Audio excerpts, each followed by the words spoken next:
Hello and welcome, everybody. So, if you're ready to dive in, we continue our conversation regarding this idea of what it means to be rooted in practicing the presence, rooted and grounded in our spiritual practices, and what it means to reboot.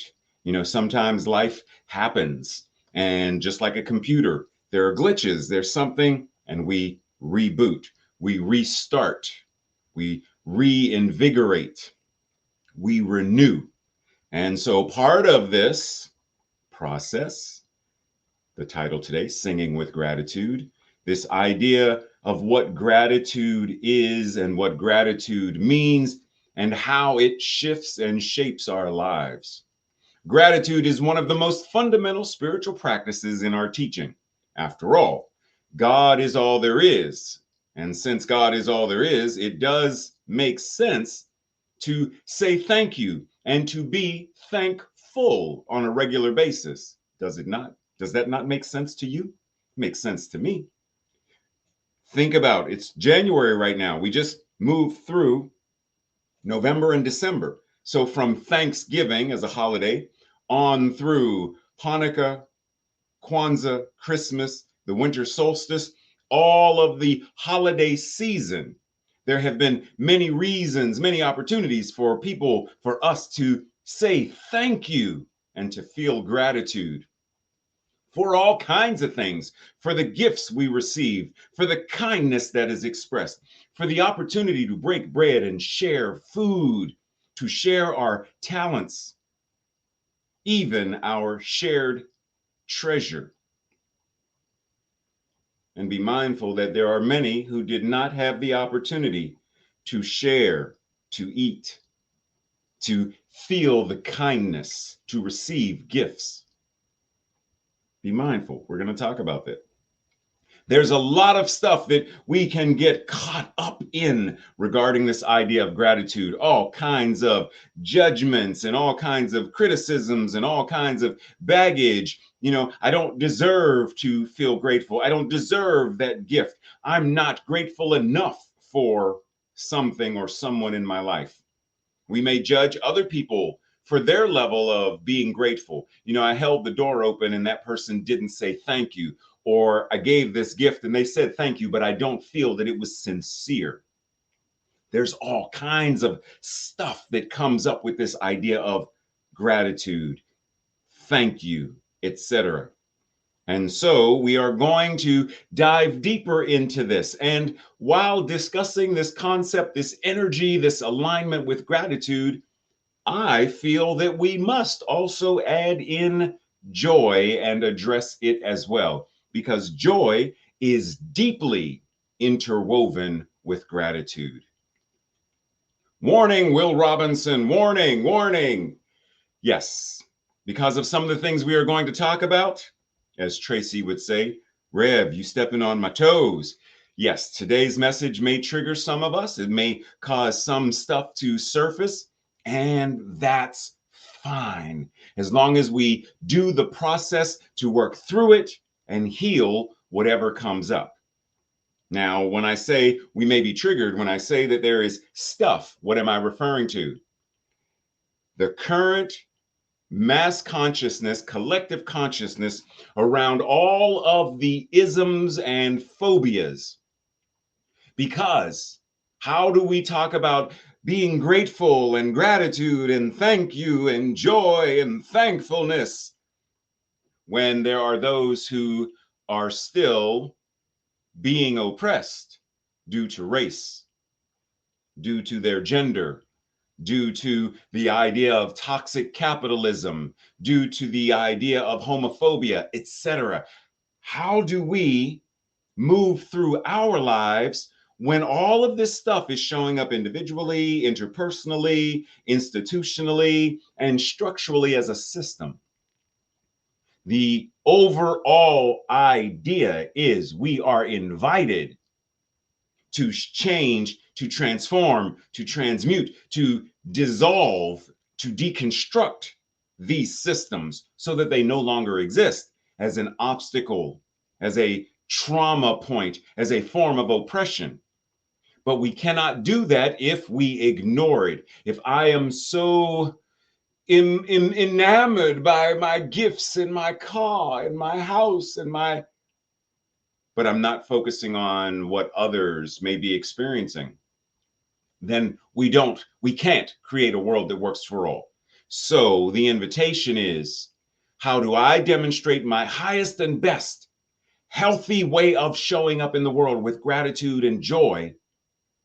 Because it gives me the ability to then go into, as an individual, and then as an interpersonal interaction, and then institutionally interacting, and then structurally, systemically in the collective consciousness. Both and. How do we address it? Internally, and then express that into the world. Because it is rather challenging, is it not, to recognize that 1 in 5 children in the United States of America is hungry. 1 in 5 in the United States of America.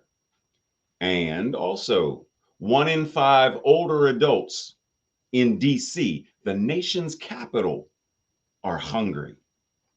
How? Wait a minute. We tout ourselves as being the greatest and the most, and I understand that, and that's fine. But this indicates that there is something structurally ineffective. Something structurally is failing 1 in 5 adults, older adults, and 1 in 5 children. And it needs to be changed. So, in addressing our gratitude, when we are able to eat plentifully, we are able to go to the buffet and dine, and there is no concern for where our next meal is coming from. Great and good, that is fine. And yet, if we are not also being mindful of, well, how do we take care of those hungry adults and those hungry children? This is not saying we should not enjoy our food, that we should not be grateful. It is saying be grateful and do the work. Be grateful and change the world. Be grateful and shifting your individual consciousness and the collective, both and, not either or, both and. How else do we show up as a 21st century New Thought Good Samaritan? The Good Samaritan, clearly in the story in the Bible, the parable in the Bible, he took care of himself, which enabled him to now take care of this individual. Clearly, he was a man of some kind of means, because he had a horse that he put the person on, took them to the inn, paid the innkeeper to take care of him. If you need any more medicine or food or anything, let me know and I will give you more money. Both and. Taking care of our own consciousness and our own needs and our own lives and forms of expression, while also tending to the needs of others. Breathe, because it is important for us to recognize and realize, as Ralph Waldo Emerson says, beware of too much good staying in your hands. In other words, give. Share that good with others. Do you understand how much food we waste? How much food we throw away on a daily basis that could be feeding those hungry individuals? Why do we hold so much good in our own hands without sharing it with another? Breathe, because herein lies the practice. Maya Angelou says, joy is freedom. It helps a person to find their own liberation. The person who is joyous takes responsibility for the time they take up and the space that they occupy. You share it. Some of you have it, you share it. That's what joy is. When you continue to give it away, you will still have so much more of it. It's like Confucius, if I'm not mistaken, Confucius references this idea of, if you have a candle and someone's candle is out, there's no fire and they are in the darkness, when I light their candle or allow them to light their candle to mine, my flame is not diminished by bringing flame to them. My light is not diminished by adding to theirs. My love is not diminished by sharing it and hugging and kissing and feeding and living. Love is multiplied by sharing. Breathe, because this is our work, to find our own liberation and then to share it so that others are also liberated. Meister Eckhart reminds us, if the only prayer that you ever say in your entire life is thank you, it will be enough. It will be enough. If your only prayer is thank you, your entire life, thank you, it will be enough. Why? Why would thank you be enough? For the same reason that Yeshua said, when you pray, pray as though you already have what you are praying for. If I already have, I'm praying, dear God, please, I need a phone. I don't have a phone. And okay, well, but I do have a phone. I have a phone. Someone gave me a phone. I have a phone. So then I'm no longer praying for what I want or what I need. I have it. So if I have it, thank you. Because thank you acknowledges that you have it. Thank you acknowledges that you know that you are in the receiving part of it. Thank you is an affirmation and a declaration of it is already done. It is already so. And no matter where in the world we are, there are ways that everyone expresses this energy. Everyone around the world has a concept, an energy, a word for thank you. Danke, merci, xie, domo arigato.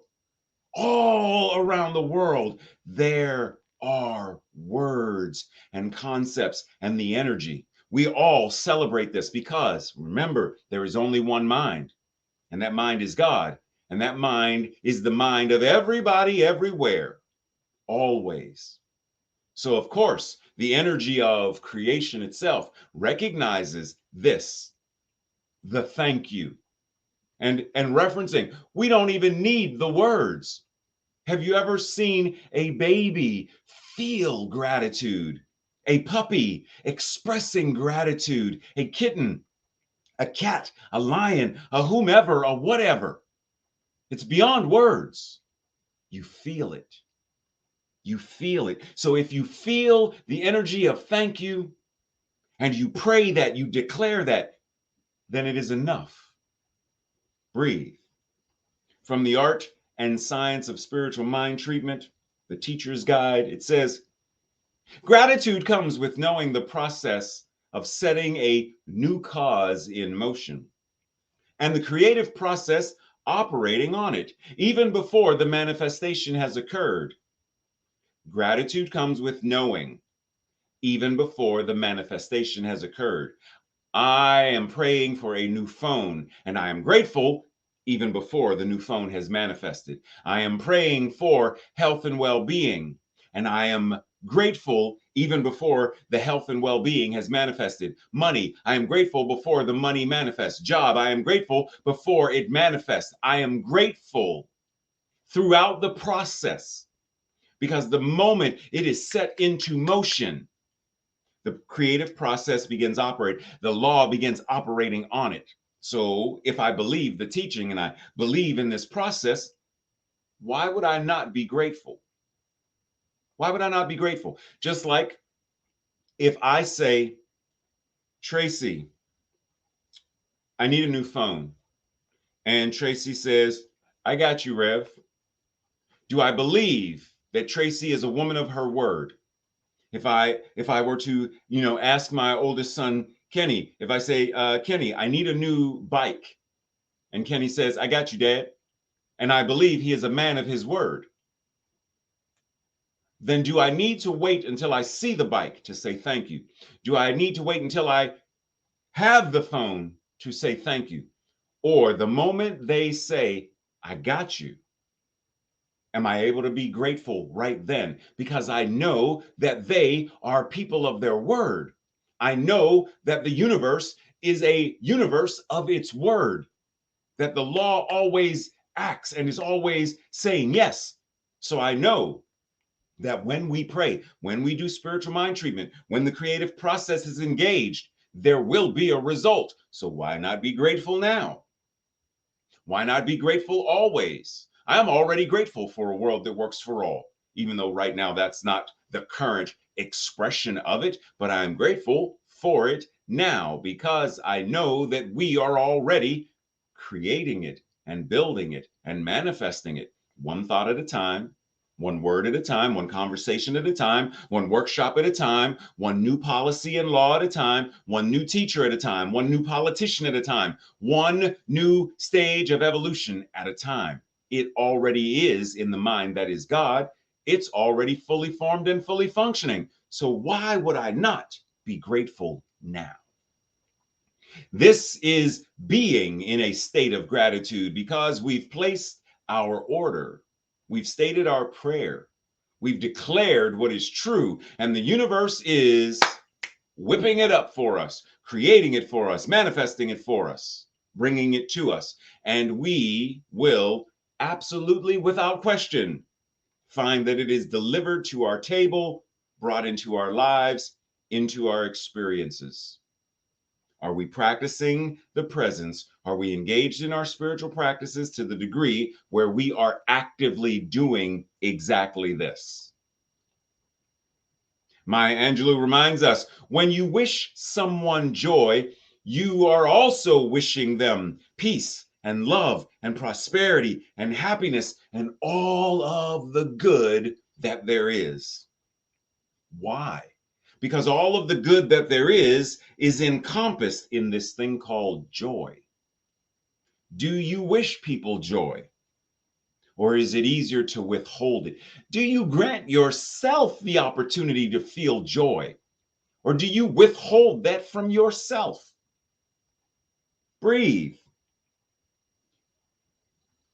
Speaking of joy, I just saw this documentary about the friendship between the Dalai Lama and the Archbishop Desmond Tutu. And this is a phenomenal documentary if you get a chance to watch it. And the theme, the mission is joy, finding happiness, experiencing happiness, even in the midst of troubled times, because both of these individuals grew up in very troubled times. The Dalai Lama forced into exile, no longer able to be in his home of Tibet. And Archbishop Desmond Tutu grew up in South Africa during the height of the most heinous parts of apartheid. And yet these two men are living avatars. Well, Desmond Tutu is no longer with us on this side of life after life, life before life, life eternal. And yet these two men were the avatars, the bodhisattvas, the living ambassadors of what it means to be joy in expression, contagious joy. Simply observing the manner in which they interacted with each other, the manner in which they spoke and shared with the world, it is a definite demonstration of what it means to be in joy, to enjoy life, to enjoy our friendships and our connections, to enjoy, even in the midst of troubled times, to find some morsel of joy that sustains us to the next, to the next, to the next, to the next, until we are no longer seeking to find it. Where, oh, where do I find joy? But that we are the very broadcasting stations of joy itself. So when we talk about joy, joyful, joyful, what is joy? Delight, a high degree of gratification or pleasure, gaiety, high spirits, merriment and merrymaking, bliss, complete happiness, paradise, heaven. So let's talk about this idea of gratification because it is tied into the root word of gratify, gratitude. So we talk about gratification. The word gratification comes from the Latin gratificare, meaning to give or to do a favor. Say that again. Gratification comes from the Latin meaning to give or to do. Verb. Gratitude, gratification, gratefulness is a verb. It is something we do, something we feel, something we act, something that we live. And the deeper root is gratus, which means that which is pleasing, and to be full of thanks, to be thankful. Breathe. Are we living to this degree? Are we living in this high degree of giving, high degree of doing, high degree of pleasing, high degree of bliss, high spirits, and merry making? It's not, simply saying the words, it's making it.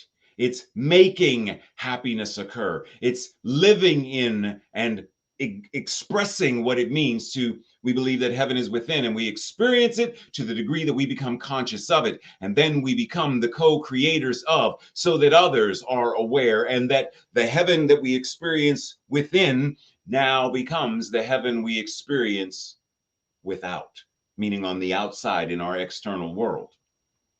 But it means doing it. Ernest Holmes reminds us there is something in this attitude of thanksgiving that carries us beyond the field of doubt into one of perfect faith and acceptance, receptivity and realization. And remember, I always remind us, faith is not something we have, faith has us. Breathe that in once again. So this attitude of thanksgiving carries us beyond the field of doubt. Now, doubt is not the enemy. It is okay to have doubt.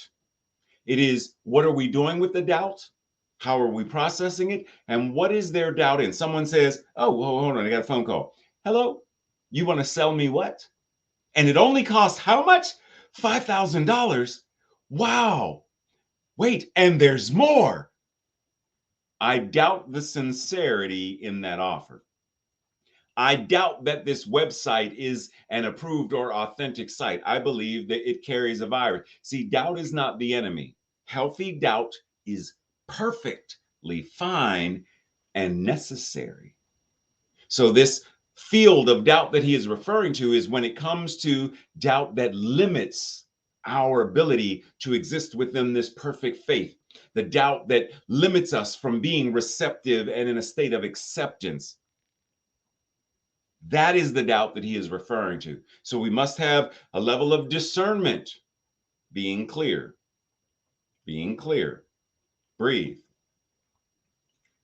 We are invited to practice gratitude daily, because this ability to practice thankfulness, thanksgiving, gratitude, gratification, pleasing, bliss, and heaven, practicing that daily gives us the ability to hone our divinity, to live, move, and have our beingness in, through, and as it, and it in, through, and as us on a daily basis. So that even when exiled from Tibet, even when in the midst of a racist, systemically racist system such as apartheid, even when in the midst of that, gratitude gives the ability to push, to grow, to evolve, to expand, to speak truth to power, to protest and to attest to the goodness of and the compassion of equity and justice to such a degree that these systems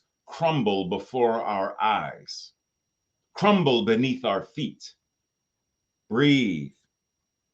So I don't know if you do it, but it may be of benefit to you if you don't. Some form of gratitude list. Here are several prompts. Who makes me feel that I am loved? And what is it about them that makes me feel this? What is your favorite outdoor activity? What is your favorite indoor activity? And why is it a favorite? What does it make you feel? What does it stir within you? Where is your favorite place to go? Name someone that makes you smile.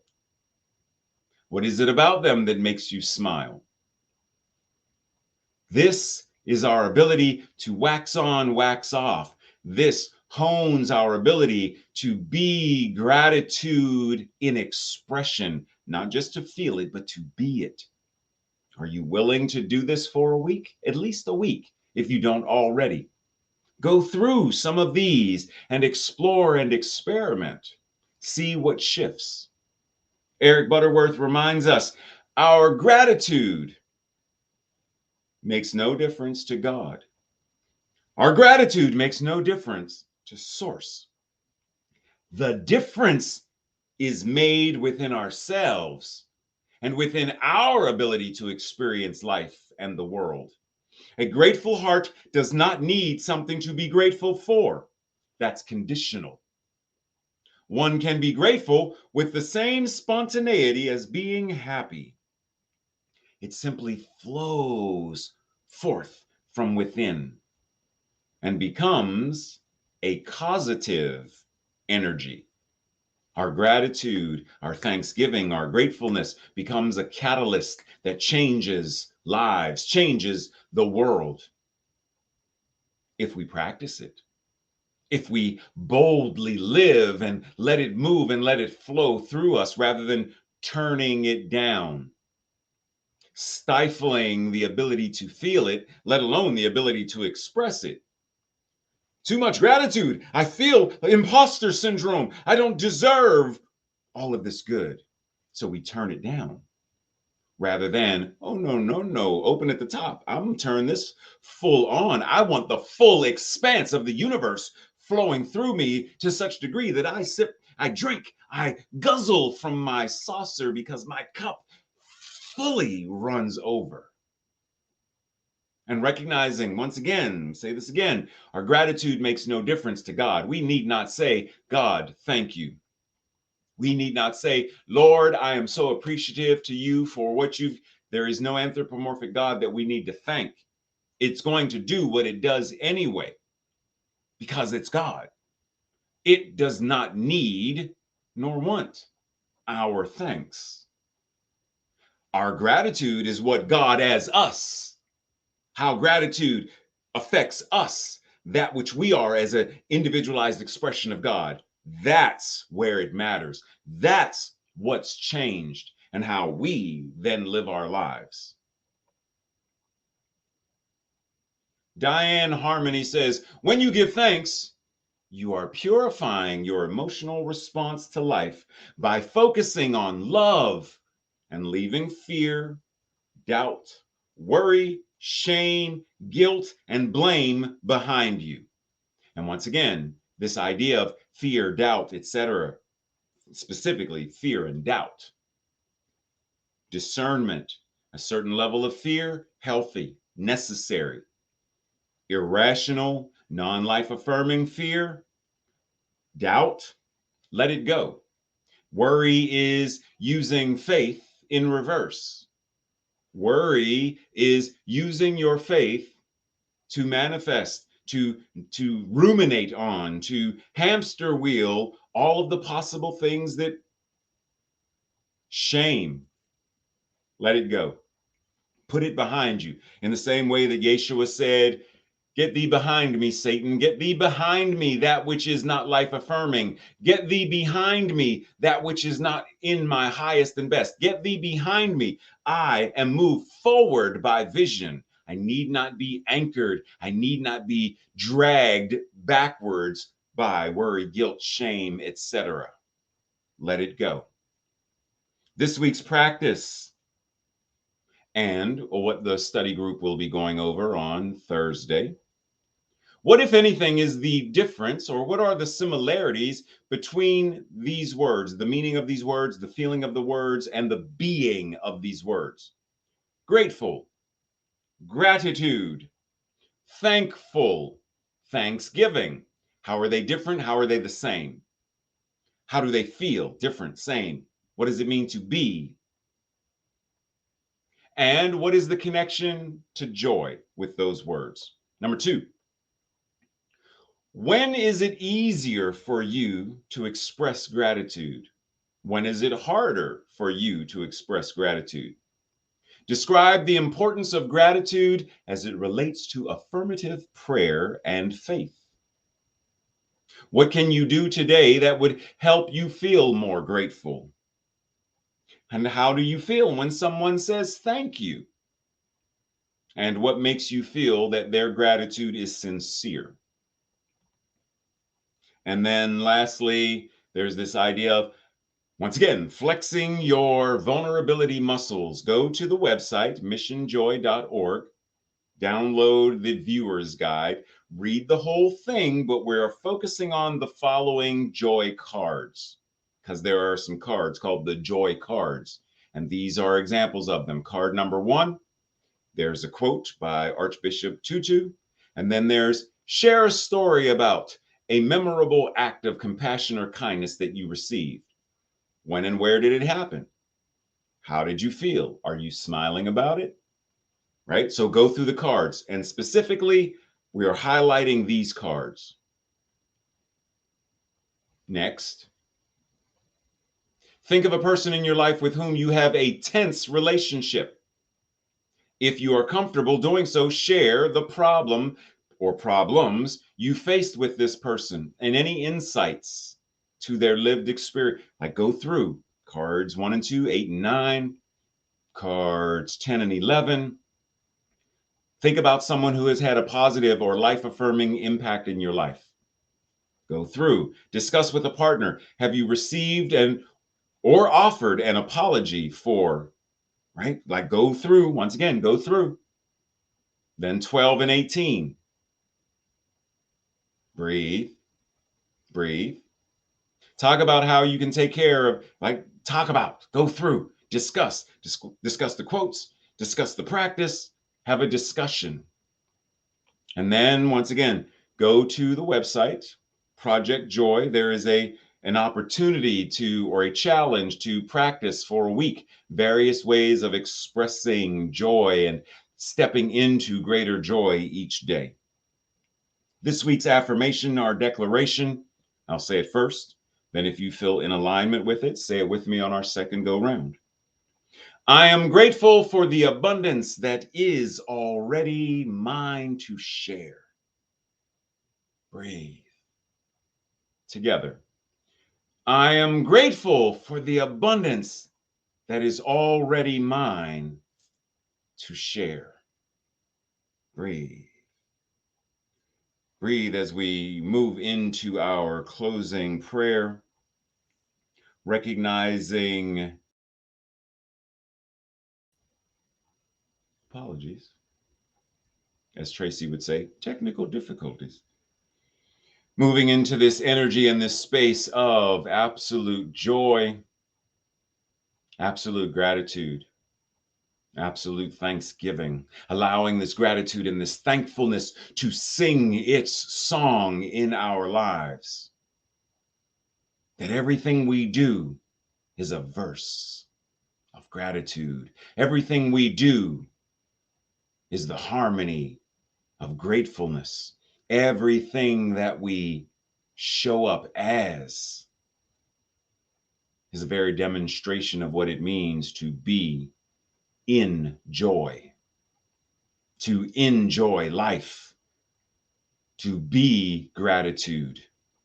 And so I recognize that this is the energy that is enveloping us. It is breathing us. It is moving in, through, and as us. This is what the presence that is the divine is living and being and moving in, through, and as each one of us.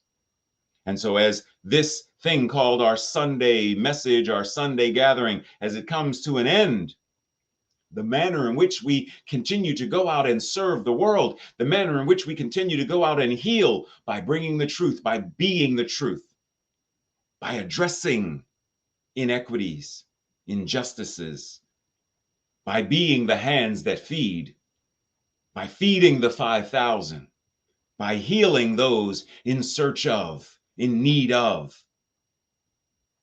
We are the very embodiment of love and the divine. We are the embodiment of love and joy. We are the embodiment of love and wisdom. We are the embodiment of love and truth. We are the embodiment of the universe itself showing up right here and right now. And so we go out in the world doing what is ours to do, laying the blueprint, laying the foundation, building the structure of a world that works for all.